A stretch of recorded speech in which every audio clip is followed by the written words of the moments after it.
This historical documentary will be discussing events of a sensitive nature. If you are likely to get triggered, please run to your safe space now. In September 1944, Dresden had yet to be hit by the air, and as a result, they were totally unprepared.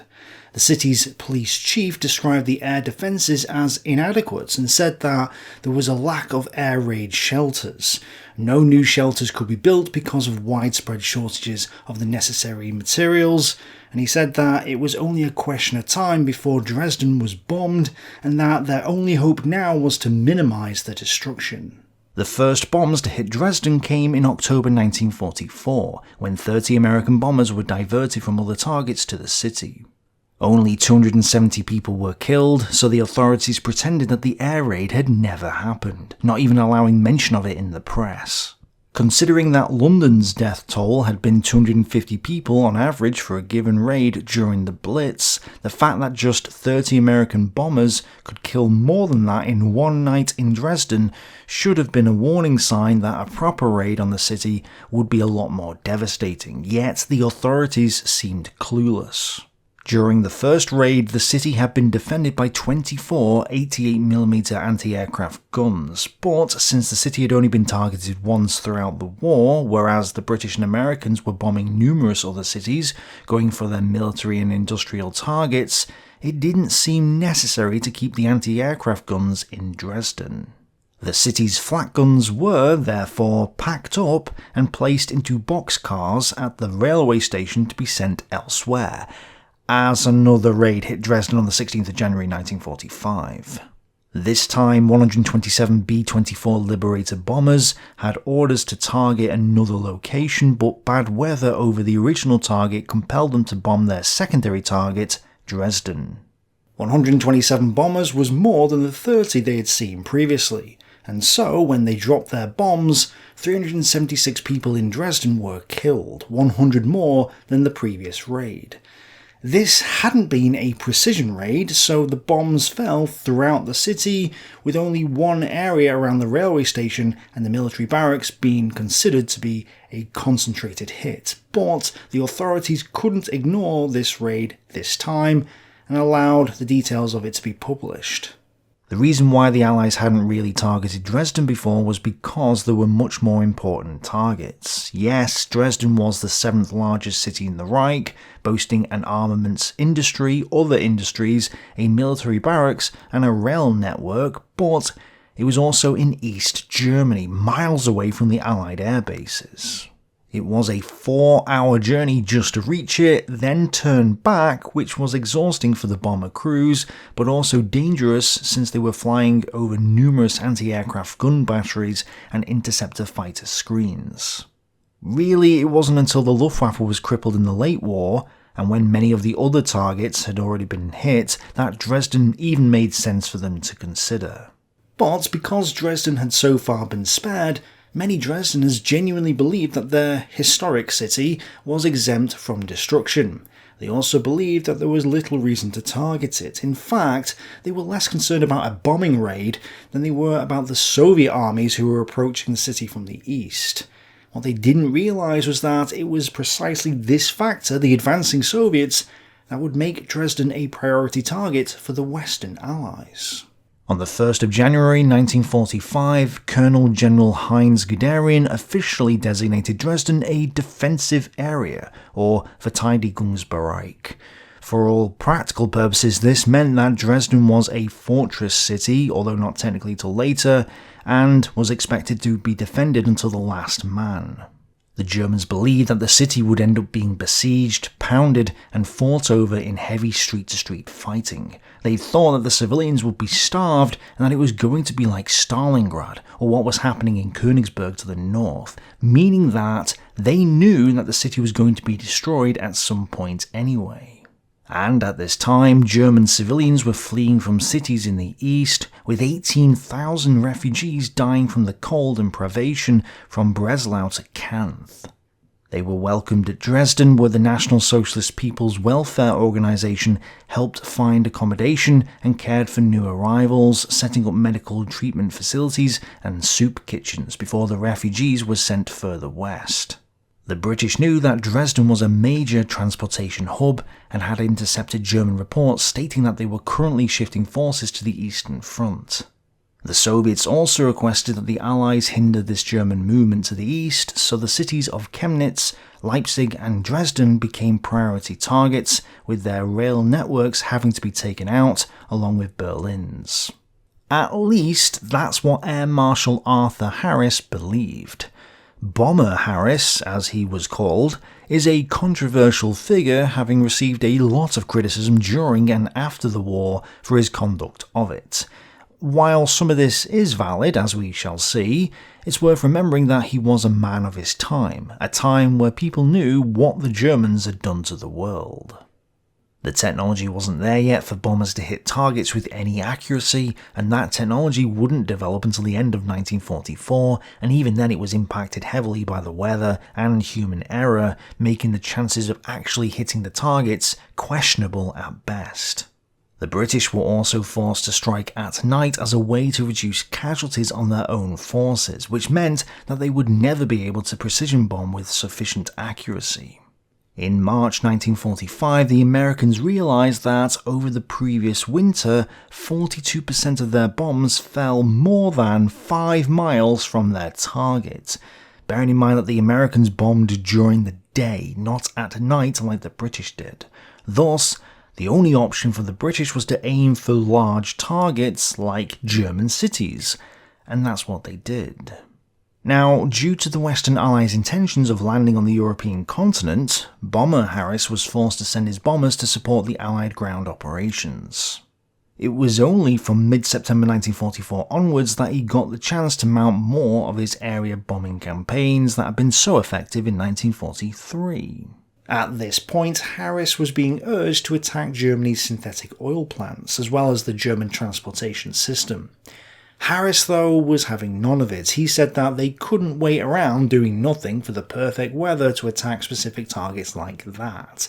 They had to bomb different parts of Germany to keep the enemy air defences guessing.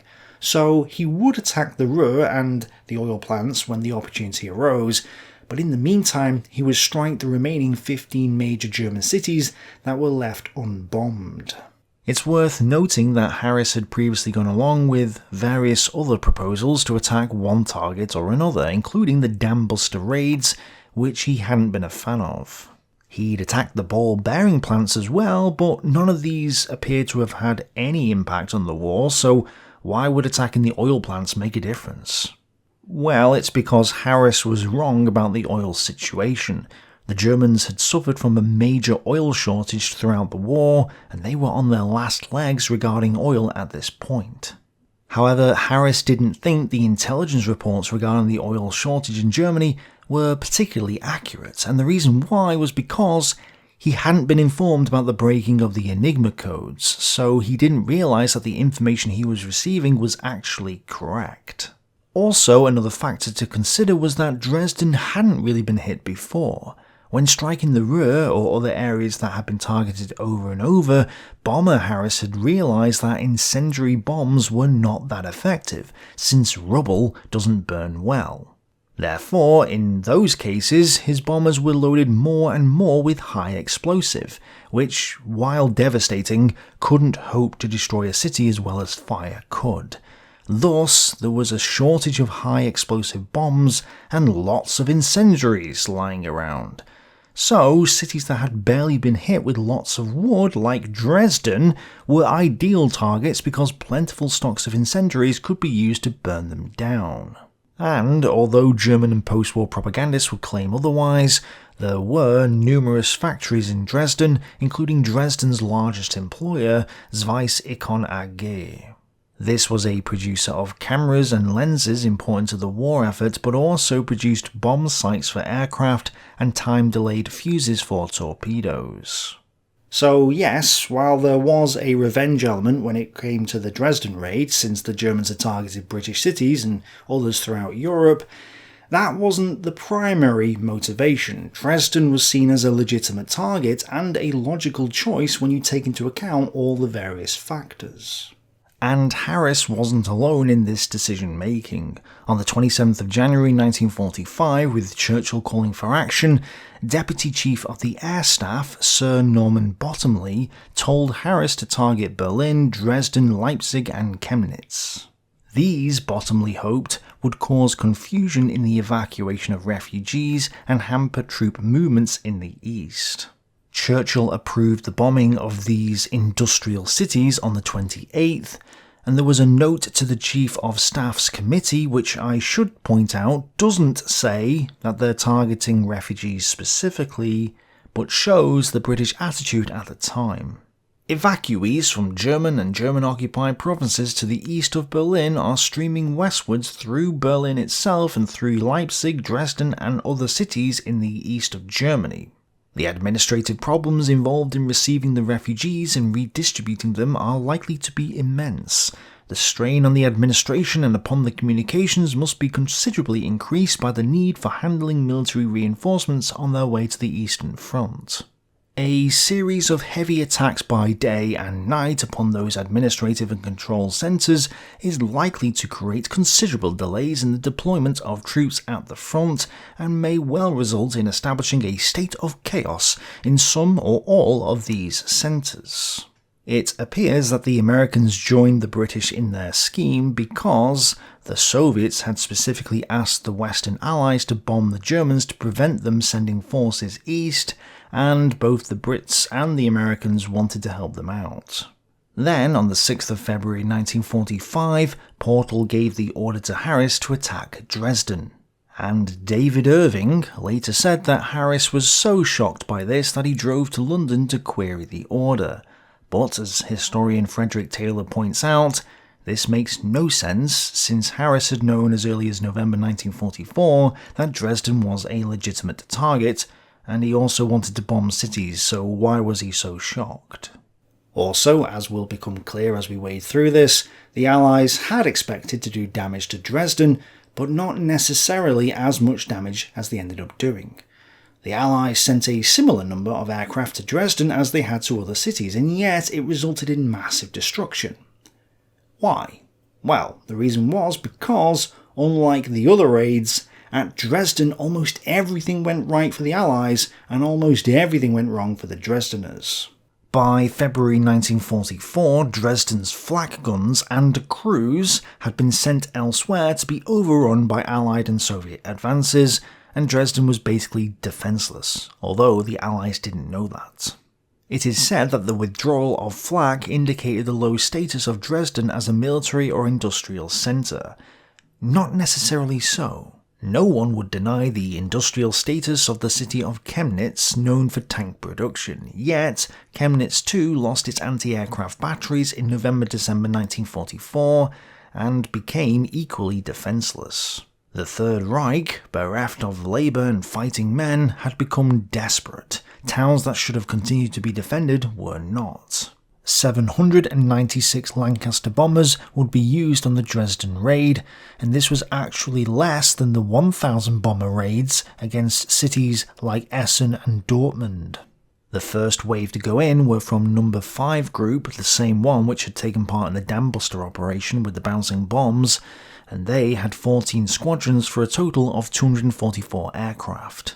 The Germans sent up their fighters, all 10 of them, in a desperate attempt to protect Dresden, but they didn't have a chance. In fact, throughout the entirety of Germany that night, only 6 of the 1,173 British bombers that participated in raids were brought down by the German air defences, which was 0.085% of their entire force.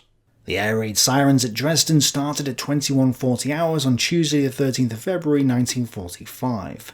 Some Dresdeners were sleeping or weren't dressed, and so barely had time to put their clothes on or drag their children out of bed before the bombs started falling. Many Dresdeners ran into their cellars, and there weren't enough proper shelters, with many of them becoming overcrowded to the point that people were forced to stand up in them, and others were denied access. The few residents that had built proper bunkers had even been mocked for having them, since the city would never be attacked, they thought. Well, those left outside weren't laughing now as they darted for cover or just stared up at the sky, with police officers running around trying to get them underground somewhere, anywhere. One group settled in the basement of a pub that they had been drinking in just a few minutes earlier. Others in the central train station flooded into the basement, having been told it was safe. They found it overcrowded with people and luggage. For one blonde-haired, blue-eyed 20-year-old woman, Henny Wolf, the option to go into the nearby air raid shelter was not available to her. Why? Because while her father was a German Aryan, her mother was a Russian-born Jew. Henny's entire family had been ordered to report to the train station on the 16th of February for evacuation, but on the 13th the sirens went off. They waited in their home thinking it was another false alarm, since Jews weren't allowed to have radios and so weren't to know that the British bombers had been sighted. But a local air raid warden who knew the family said it was alright and invited Henny's father and his family into the cellar beneath their apartment building. At 22:03 hours, the lead bombers dropped their flares, described as Christmas trees by those looking up at them, to guide the rest of the bomber's stream. The scheduled time for the bomb release was 22:15 hours, but they actually started dropping at 22:13 hours. Unlike in other raids, there was no undershooting, sometimes called creep back, where the bomber crews would be so eager to drop their bombs that they would drop them early. Because Dresden had no anti-aircraft guns or fighter defences, the crews didn't feel this urgency and so dropped their bombs more or less on target, another reason why the bombing was so devastating. The majority of the bombs dropped was still high explosive, despite the higher than normal ratio of incendiaries. The high explosives shattered roofs, windows, doors and walls, while the numerous incendiaries began to cause fires in the furniture and whatever else would catch fire. The first wave dropped their bombs over a period of just 15 minutes. Dresdeners cowered in their shelters, praying for salvation as the blasts shook the ground, deafening some and sending dust everywhere. Once the bombs had fallen, some Dresdeners went outside or poked their heads out to observe the destruction. For some, they found that their homes had taken a direct hit and that the rubbish in the street was what remained of their possessions. Others found that their homes hadn't been hit at all, with some going back to bed. Those in the pub mentioned before had survived, and the landlady gave them a glass of schnapps each to celebrate. One of them went outside to go back to find his family and witnessed that the flames were beginning to take hold. Part of the reason why the RAF attack on Leipzig had been so ineffective was due to the fact that the locals had disobeyed orders. Rather than staying in their shelters and waiting for the official call, they had scrambled out to start dealing with the incendiaries before the flames really took hold. It was possible to douse the small fires and incendiaries themselves with sand, or by picking them up and throwing them into the street where they were ineffective.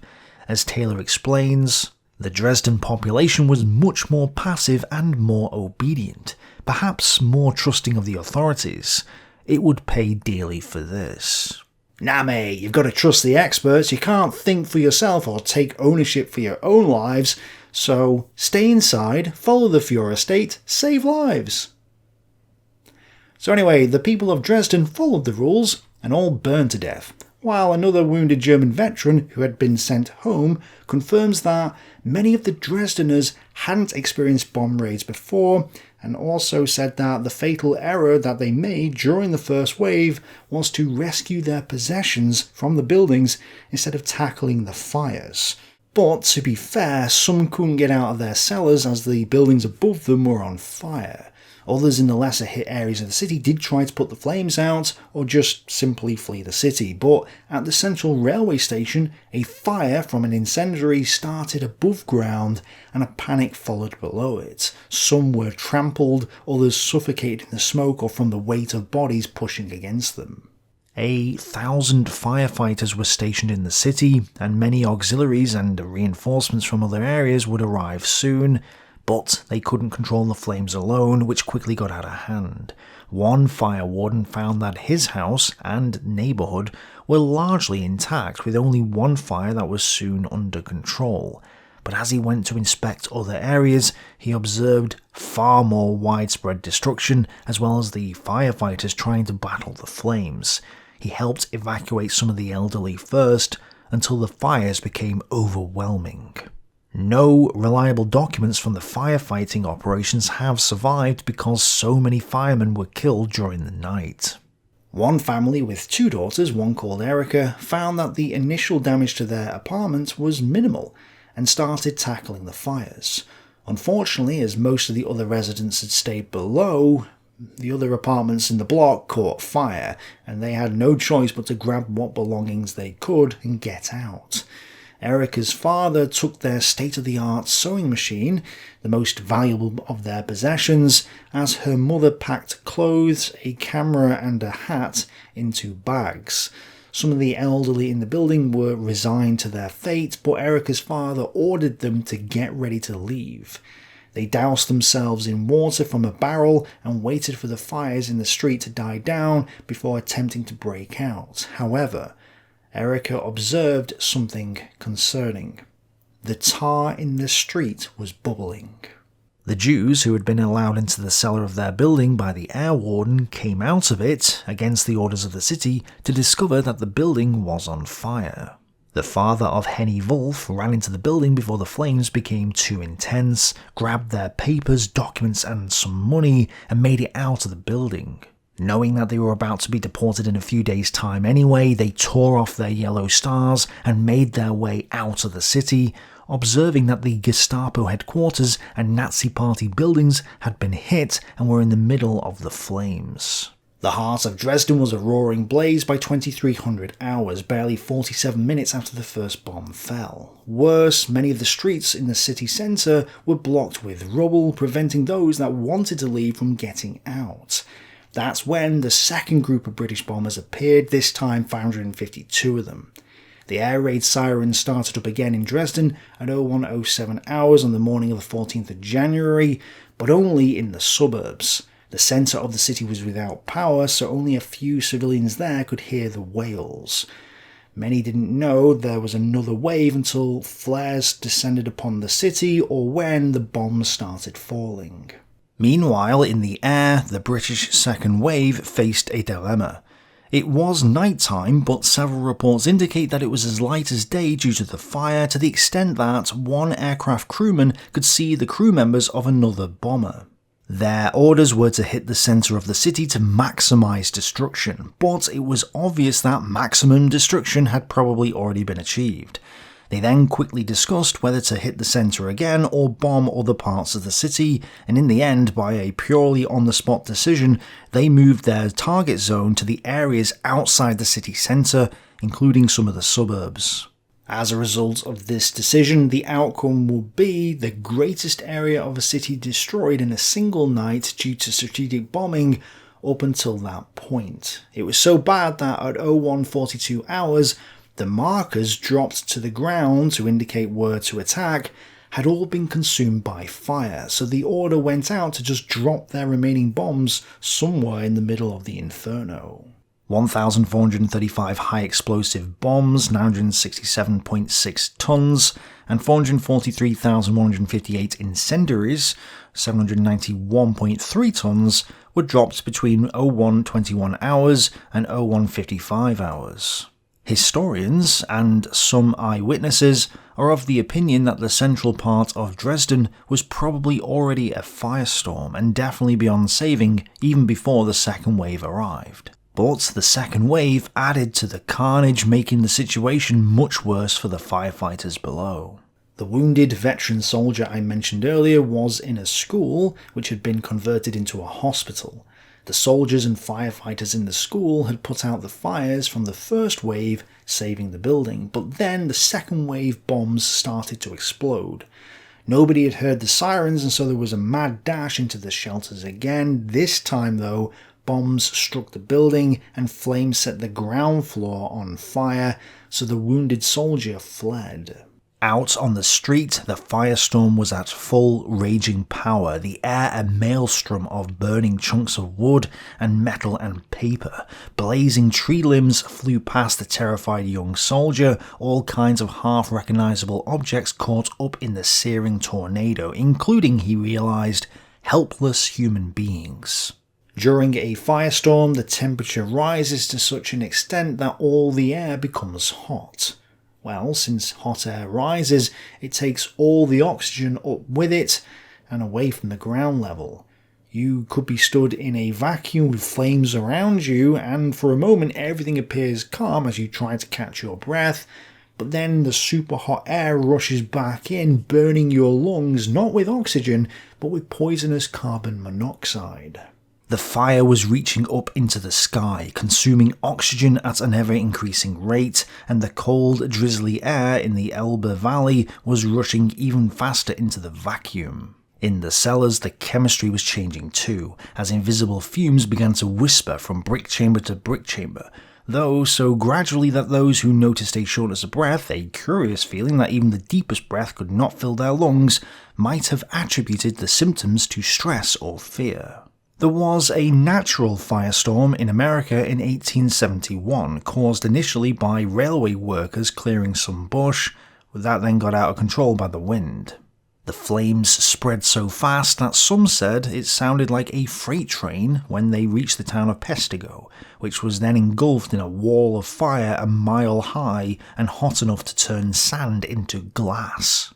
Some of the dead were found with no marks on the outside, not even on their clothing, and the same thing had happened in Hamburg in 1943, where many of the victims were found without burns, but with pink skin, a feature of carbon monoxide poisoning. Worse, many of those caught near the fire tornado, or the Gale-style fire wind, over 100 miles per hour, were sometimes pulled into the flames, and the same thing happened at Dresden. The wounded veteran soldier was lucky though. He found 5 other soldiers and they all formed a circle with damp cloths over their faces. They stood there for 6 hours patting each other down when one of them caught fire until the firestorm died down.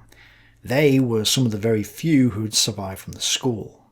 Another man freed himself from a cellar that had collapsed and was full of smoke, leaving the other people behind to their fate. He commented, "Outside it was as if one had been thrust into a burning stove. As far as one could see, a roaring firestorm." In the cellars beneath the train station, it wasn't the fire that killed the people, but the super hot air, or the lack of it as it was all sucked upwards. Some managed to get out and onto the surface, but most did not. And, because there was no real preparation for the air raids, one of the provisions was that the cellars of buildings would have thin walls cutting off each other. The idea being that, in case one building was on fire, people sheltering in that cellar could break through the wall and free themselves via another building. This might make sense in a normal air raid, but in the firestorm, it just meant that multiple cellars would all have their air sucked out of them at the same time, resulting in higher casualties. One man's dog ran off into the night, barking at the bombs, never to be seen again. One family scrambled out from their shelter, found their dachshund still alive somehow, then walked through the firestorm that was blasting them in the face, climbed over burning tree trunks, and got out alive. And yes, the dachshund survived, as did the little girl who carried it. In fact, the stories of many of the survivors are similar. They were young or fit enough to escape the suffocation and the flames and walked through hell, trying not to be blinded or wounded from the flames and debris, many making it to safety, usually to the Elbe. Those unable to keep going, especially the elderly, often fell down or sat down through exhaustion or the lack of oxygen, and this was a fatal decision as they would just die as the air was sucked away. The family mentioned earlier with the daughter called Erica tried to get their car to start, but Erica herself fell over and burned her hands on the hot cobblestones. They had previously doused their clothes in water from a barrel, but these had almost dried now. She reported that the tar in the street melted into what one book describes as molten rivers of tar. She survived because she had chosen to wear knee-high boots that day, whereas others, she said, found that their shoes became stuck in the tar. Those that tried to continue barefooted quickly found that they couldn't due to the pain of the burns, and then they died. She, on the other hand, survived because her boots stayed on. Then there were red herrings, such as the large tanks of water that had been constructed throughout Dresden in order to supply the fire service with plentiful amounts of water.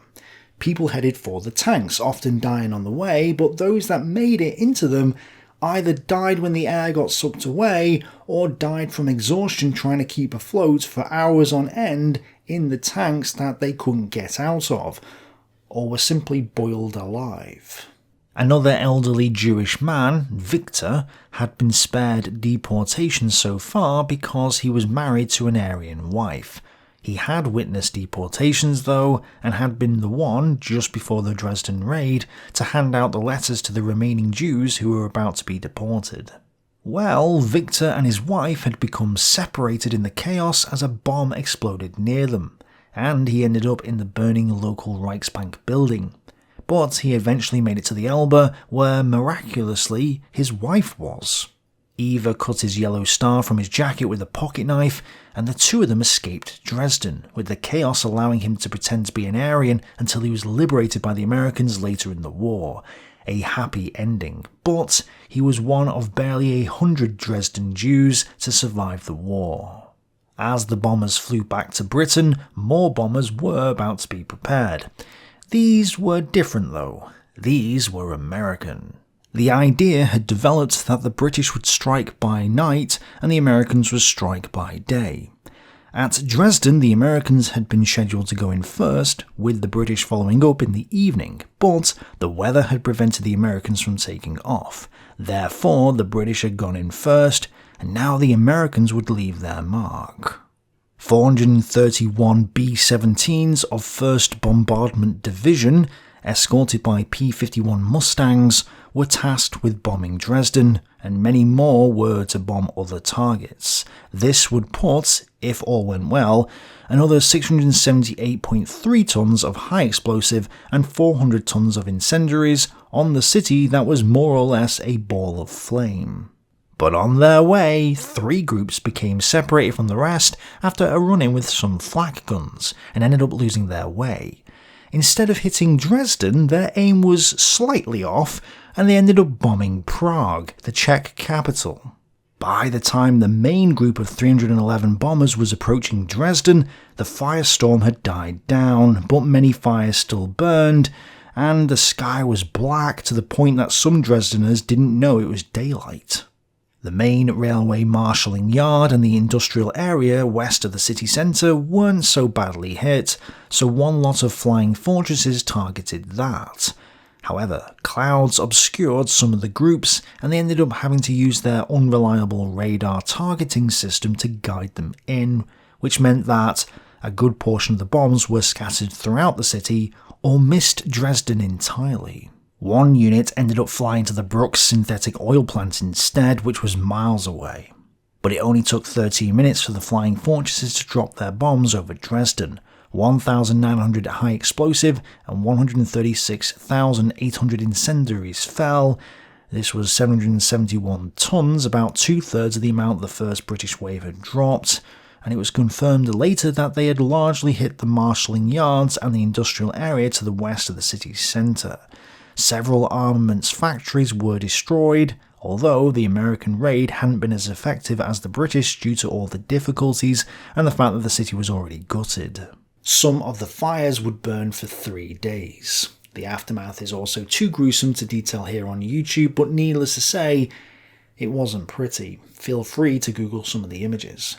Then, the Americans returned again to Dresden on the 15th of February. They weren't meant to, but couldn't find their original target, so decided that Dresden deserved another good pounding.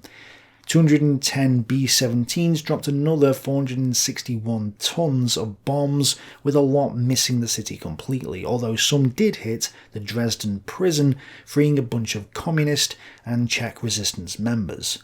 Unfortunately for the Czechs, not speaking German well, they were easily apprehended, whereas the German communists survived. Then 2,000 Wehrmacht troops, 1,000 prisoners of war, and various other teams, including some SS, were sent to help clean up the mess. Martial law was imposed, with 79 Dresdeners being arrested for looting, with many of them being executed. British and American POWs were used to clear the streets, and corpse mine, which was the process of removing bodies from the cellars. There was even a Maori who had been captured at Tobruk who was helping out. After 3 days, 10,000 bodies were moved to the local cemeteries, but the rest remained, and the fear was that infectious diseases could spread if the rest weren't dealt with quickly. So the decision was made to burn the bodies, since transporting them to the cemeteries would take too long. 1 500-body pyre was burned per day, taking up large quantities of precious gasoline, under the watchful eye of SS experts who were probably from the Treblinka camp. 6,865 bodies were burned this way from the 21st of February up until the 5th of March. In some cases, soldiers with flamethrowers had to be deployed to burn the decaying bodies trapped under buildings. The Germans kept meticulous records, listing where each body was found, their identification if possible, their possessions, and the cause of death. Thus, the first SS report stated on the 10th of March 1945 that a confirmed 18,375 people had been killed, 2,212 people seriously wounded, and 350,000 were homeless. They knew that more corpses lay under the rubble, so they estimated that the total number of dead would be 25,000. 75,000 houses or apartments were also destroyed, and this was 1/3 of the entire city's housing, and only 1 in 5 houses remained undamaged. However, morale didn't collapse into a rebellion against the regime, as had been hoped by the Allied planners. Dresdeners, although shocked and upset, just concentrated on trying to clear and rebuild their lives. Yes, they may have been angry at the regime, but there was no time or energy for rebellion. The marshalling yards and some of the lines from the city were hit or destroyed. However, filling in holes and repairing track wasn't too hard, and so, within days, the railway routes through Dresden were back in order, although nowhere near full operation. Thus, there was disruption to the communications network.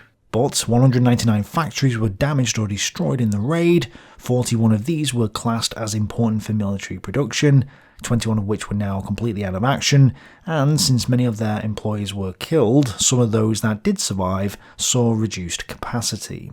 The Allies announced to the public that Dresden had been hit and that the raid had been successful. They said that the main line of supplies to the front ran through Dresden, and that they and the communications network had been taken out, helping the Red Army. Again, the objective was to cripple the German defences and help the Soviets, and it's worth noting that, this being shortly after the Ardennes offensive, the war was certainly not over yet. There are also accounts of American generals and politicians at the time saying that the war wasn't finished and that the casualty lists would grow, especially if they couldn't end the war in 1945. The Americans had lost 27,242 casualties in the first week of February, comparable to the losses sustained at Dresden, as we're about to see. However, it all kicked off when Commodore Greason of the RAF gave a press conference and was asked why Dresden was targeted. He replied, "First of all, they are the centres to which evacuees are being moved. They are centres of communications through which traffic is moving across the Russian front and from the Western front to the Elbe." He was then asked to clarify if the main aim was to target refugees or hit the communications network. Greason replied that communications was the main aim, with a morale hit as a secondary concern. As a result of this, a journalist called Howard Cowan ran with the story that the RAF had adopted deliberate terror bombing of great German population centres as ruthless expedient to hasten Hitler's doom. He also described Dresden as a refugee-crowded capital, with other cities stated as being jammed with civilians fleeing Russian tide in east. This was one of the great propaganda mistakes of the war. How could a newspaperman subject to official censorship have been allowed to use the taboo phrase terror bombing to refer to Anglo-American air raids? The human face of these particular deaths, the deaths of women and children and the elderly, was hard to reconcile with the principles the Allies claimed to be fighting for. Cecil King, executive of the London Daily Mirror, commented saying that this gave legitimacy to everything Goebbels had ever said on the subject. Worse, even though it was true to some extent, Cohen had run with the story despite the fact that nobody had told him it was a terror raid. He had just concluded that himself. But even more surprisingly, the censors had allowed him to publish the report. They tried to walk back the damage, quickly saying that the primary target was the communications network in Dresden, and that the refugees in the city were a coincidence. Even though they were not, that was precisely why it was targeted, because their presence proved it was a communications hub. On the 19th of February 1945, Eisenhower's Chief of Staff, Walter Bedell Smith, called the ideas expressed in the press misinformation, which is an interesting choice of words considering that the misinformation was actually truthful. Not the first time, nor the last. The Americans launched an investigation into the Dresden raid, and a Labour Party member of Parliament fired off a string of complaints at the coalition government that his party had been a part of for the past 5 years and was therefore equally guilty for. The debate in Parliament lasted 5 hours until he was told by an undersecretary from the Air Ministry that his interpretation of the information was technically incorrect and that nobody in the Air Force was eagerly wanting to kill German women and children. Meanwhile, Hitler heard the news of the destruction of Dresden's centre with a face of stone, his fists clenched with suppressed emotion. Goebbels, reportedly shaken with rage, suggested to the Führer that they order the execution of tens of thousands of Allied prisoners of war, one for each civilian killed in Dresden. Albert Speer later said that the Nazi leadership were on the verge of abandoning the Geneva Convention with the Western Allies so that they could fight as bitterly as they could in the East. Some of the German leaders, such as Reichsleiter Robert Lai, head of the German Labour Front, were of the opinion that the destruction was a good thing. Having wiped out the old and weak Christian humanist past, the city and others could be rebuilt without the historic buildings that reflected the wrong kind of German culture. Goebbels, however, announced on the 16th of February 1945 that Dresden, a city without war industries, a peaceful cultural centre with hospitals, was smashed by Allied bombs. The German press said that the centre was hit and not the transport stations, which were on the periphery of the city, undermining the Allied claim that they had attacked Dresden for that reason. It was wholly possible for the residential areas of Dresden and its cultural historical centre to have been spared.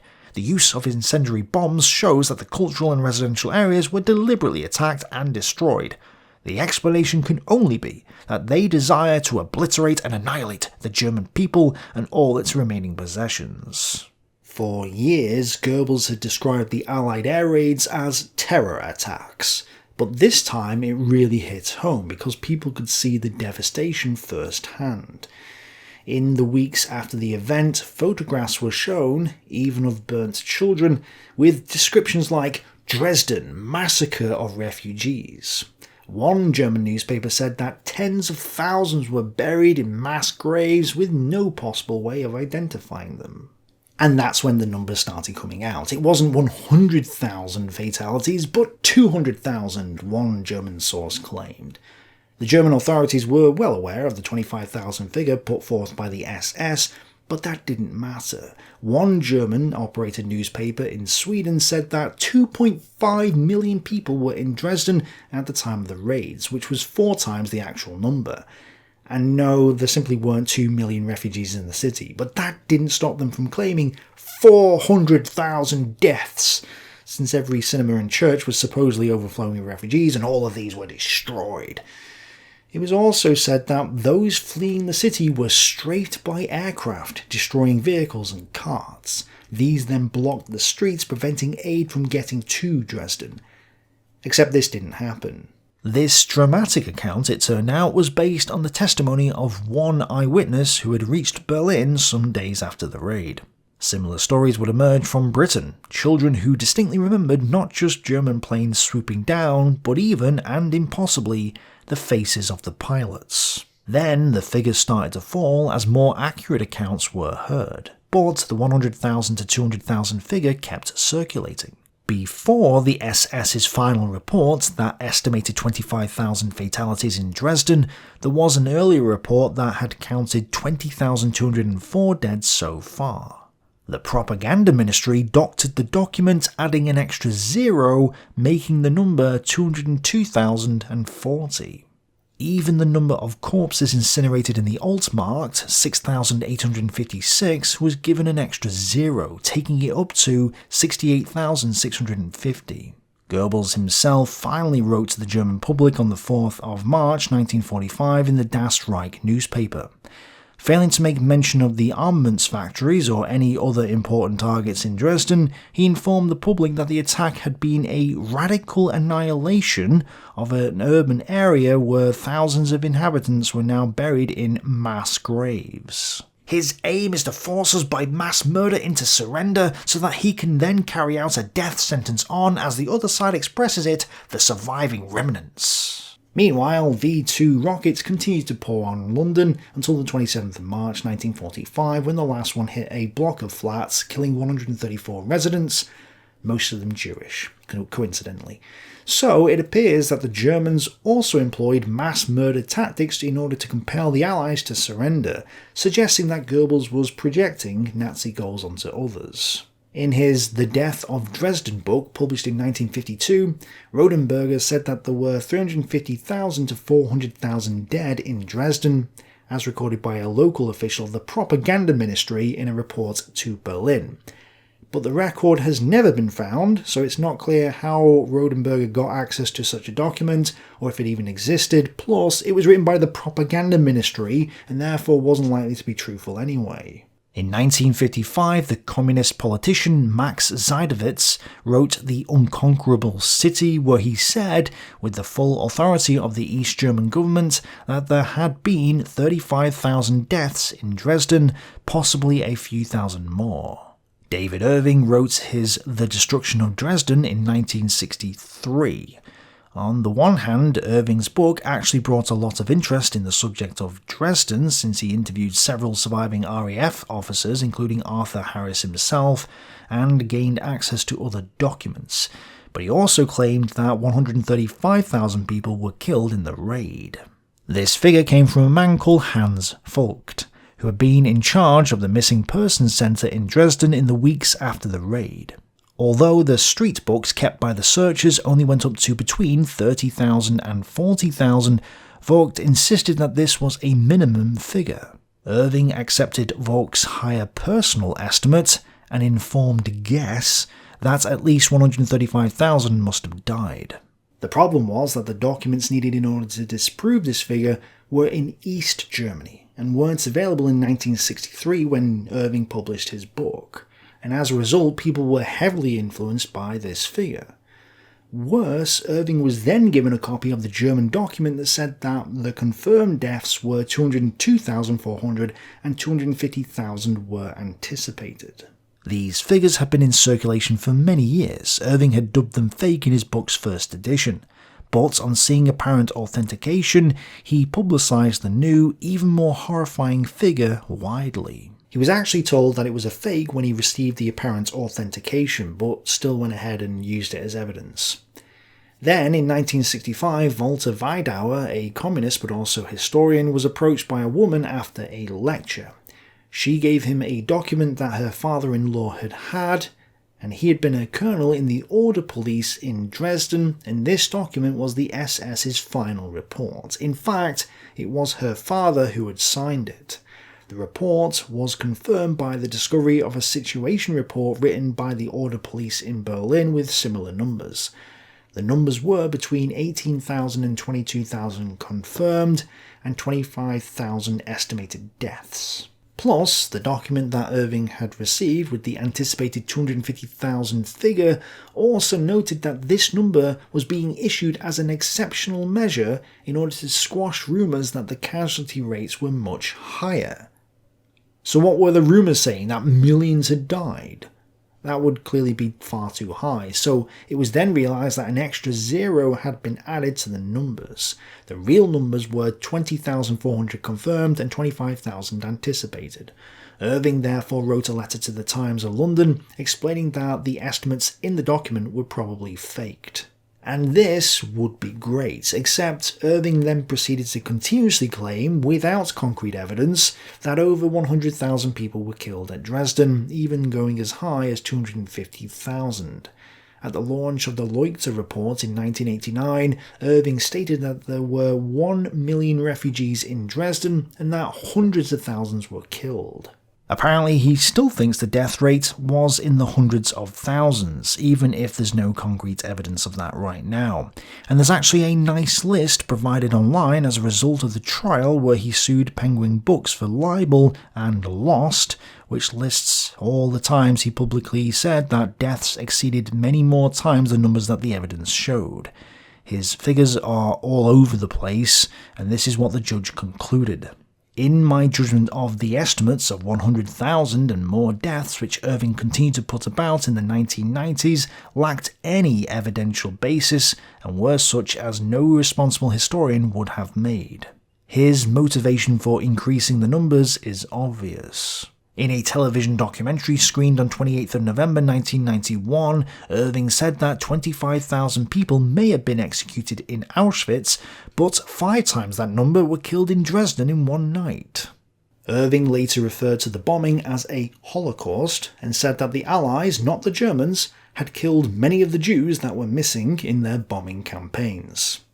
Of course, the idea being presented by Irving and others was that the Western Allies were the ones who committed crimes against humanity, and that they blamed it on the innocent Germans. Thus, the British and Americans were the real criminals. Alexander McKee, writing almost 20 years after Irving's book was first published, at one point cites without comment a diary entry claiming that the authorities had counted 256,000 dead.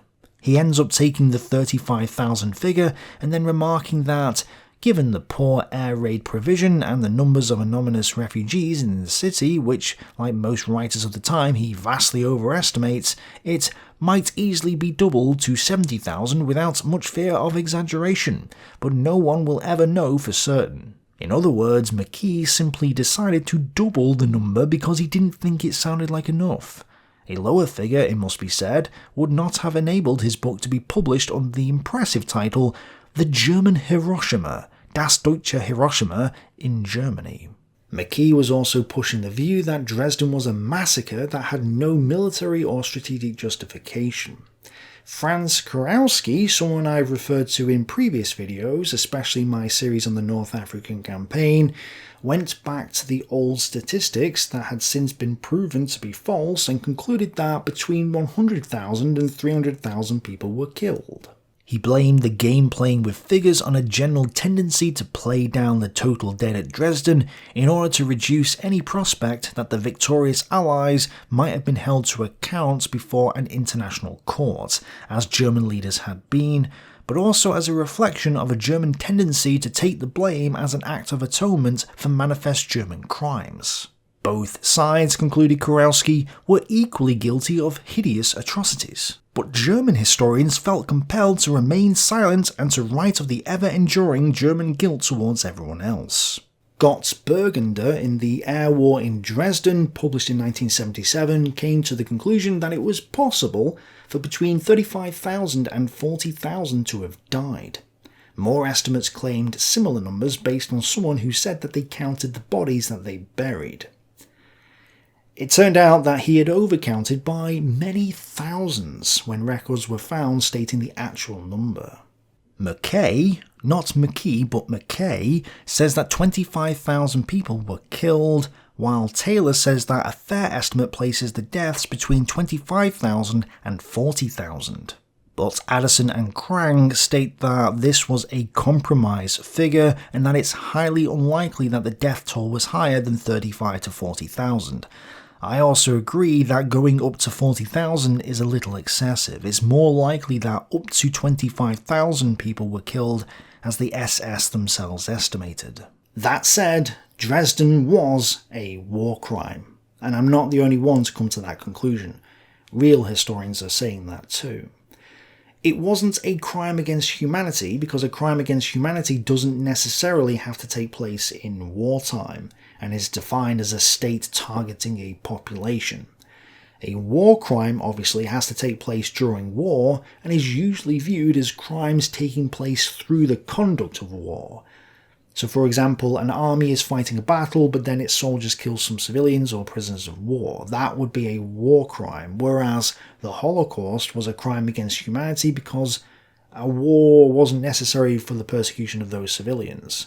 Therefore, Auschwitz was a crime against humanity, Dresden was a war crime. And those are two separate and distinct categories. So while some have labelled Dresden a genocide, this isn't true. It was a war crime, not a genocide, nor a crime against humanity. Killing civilians was still a means to an end, not an end in itself. This was not genocide. It was about winning the war, not about racial cleansing. While he had no intention of wiping the German people off the face of the planet, Harris himself pointed out that the Germans could have their factories repaired in a matter of weeks, but it would take them 21 years to raise a new worker. So he deliberately targeted civilians under the guise of knocking out Dresden as a communications hub and industrial base.